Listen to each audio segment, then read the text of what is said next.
كذا عيب. اسمع حسب.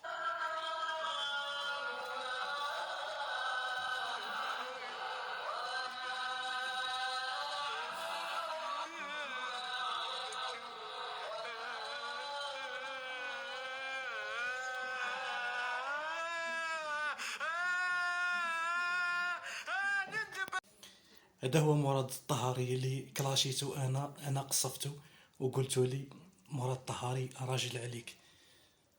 هذا راجل عليا، هذا راجل عليا يكفر على ربي ويستهزئ بالائمه وحافظه القران.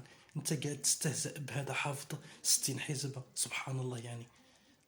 انت كافر بالله، انت راك كافر بالله. سيدي يقرا في القران، يصلي في التراويح ويجود، سبحان الله يعني. قاعد تستهزئ بها، تستهزئ بها. وصلت تستهزئ بالائمه. لا حول ولا قوه الا بالله العلي العظيم. هذا هو مراد الطهاري، وربي كشفوا، ربي كشفوا على الحقيقه تاعو.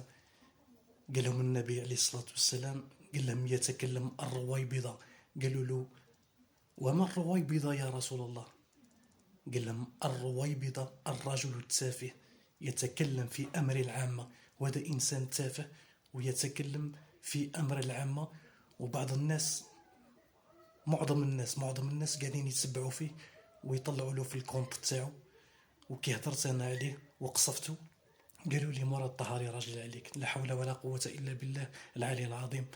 هذا هو مراد الطهاري. أكم تشوفوا ربي أو فضحه، ربي أو فضحه.